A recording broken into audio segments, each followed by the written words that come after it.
Hello everybody, my name is RoboPirate Foxy, and welcome back to my second channel. Today, I want to do something that I actually uniquely have the opportunity to do. I am one of the very few idiots who have actually bought a Virtual Boy. So, I thought I could compare the new Nintendo Switch Online Virtual Boy catalog with the actual Virtual Boy. So I want to include a bit of the unboxing of the Switch 2 accessory because that's kind of the point of this video.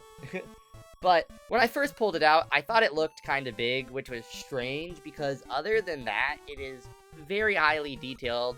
I mean, the sliders on the top don't move, which is fine, but it's just kind of disappointing because everything else is in such good detail. They even have the accessory ports printed on the bottom, which I think is funny. I don't know how well it's going to show up on my crappy phone camera, but they're there. But also, there's no clear way to open it. You just kind of pry it open, which is fine, but in the clip, I'm wearing gloves, so it's just kind of funny. And yeah, but as you can see now, they are next to each other, and the Nintendo Switch one is bigger, which is very odd. To note, if you're buying this, the accessory does come with a bracket for the Switch and Switch 2. Mine personally came installed with the Switch 2 bracket already on, and I'm going to assume most of them do, but that is something to note just in case you plan to use this with the Switch 1. Okay, so now that the physical accessory comparison is done, I do want to go into how the games feel on each console. I'm just going to be using Galactic Pinball because it is my personal favorite Virtual Boy game. But I do want you guys to know there is really no easy way to record footage on this, because when I try to record it on the Switch 2, even with some messed up thing on the dock, I get this. And then when I try to record it with my phone, it doesn't look very good. So just so you know, there's going to be a credit on screen for all video game footage shown to you guys, because I want you guys to know what I'm talking about. But I'm going to have actually played them on both systems. Welcome to Space World. Let's go. Okay, so the biggest immediate red flag that I realized the second I put my face into the console was, why do we have to use this accessory? Like, I understand it's so it feels like the Virtual Boy, you know, it's so the 3D effect works on these games, I understand. But why? That is 90% of the problem with the Virtual Boy, is that you have to put your face like 3 inches away from the screen into the lenses. The other 10% is that all the games are one color. But it's just, I don't get it. You have to use this accessory, which, while I love the way it looks, is horrible. You have to have a chair that's the right height, a table that's the right height, or else you're leaning into the thing at an uncomfortable angle. I mean, hell, I think they did this just because they're direct ports of the games, but the games even still have the automatic pause function built into them, and I'm like, oh, that's not going to be an issue because it's not doing that weird thing that makes your eye hurts. But it does. Your back is just going to hurt instead. Or, you know, maybe the pause effect, if you play it for longer than 15 minutes in a sitting, will get your head hurting like the Virtual Boy does. And I just can't fathom why this accessory is necessary. I get it. It is cool to have the option. It is very cool to have the option, but it should be an option. I should be able to play this in flat mode. Maybe one day, if we're really lucky, Nintendo will release a flat mode. I don't think they're gonna, because it's Nintendo. But it's so stupid. I love the Virtual Boy. It really sucks to see this because that barrier of entry is already so high.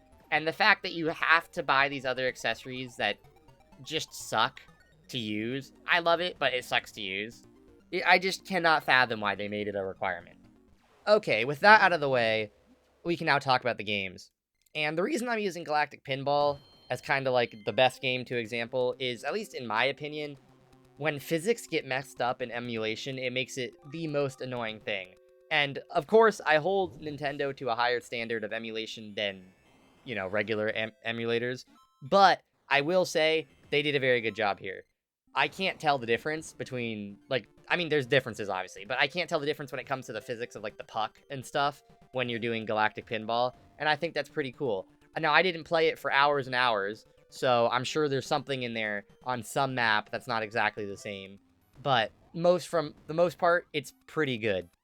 And also, I will say this, I did play a few other games, like Red Alarm, And the games run faster. You can see that with Galactic Pinball too. Especially with a game like Red Alarm, it is running smoother, it's running much faster. Honestly, it's a much more palpable experience of the game. Like, it is sluggish on the Virtual Boy, and it runs pretty quick here, so I think that's really cool. Now, I'm not here to give you a breakdown on how every game runs on Nintendo Online, but I do want to say, in favor of the Virtual Boy Online, is the fact that they are releasing unreleased games. They kind of did this for the SNES with Star Fox 2, but that was also on the mini console, so But it is seriously cool that they are releasing unreleased Virtual Boy games out onto here to actually be played again. I don't really have much to say about it, that's just really cool. When it comes to comparing these two consoles, like most other consoles on the Nintendo Online service, it's just kind of dealer's choice. You know, it's up to you what you prefer, but usually there's some benefit to playing the game on the service, like suspend points, which are always cool, and also, like, games are now portable when they weren't before. Stuff like that.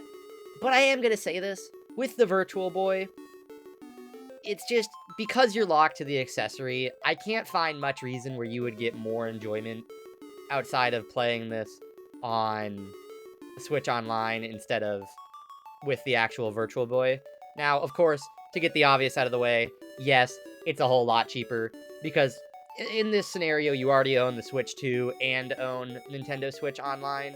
But going off the prices I've seen, one game plus a fully working Virtual Boy will cost you about the same as a year of Nintendo Online and the Switch 2 console itself, and the $20 accessory. The 25 one, the cardboard one. So, I mean, look, if you're itching to play Virtual Boy games, this is perfect. There's a few things I don't like that you don't get to adjust the screens like you do. I hope they add that. That would be cool. But you can't adjust the screens like you can on the actual Virtual Boy. So it, like, for me, it made everything in the corners a little blurry no matter what game I was playing, but it's perfectly playable.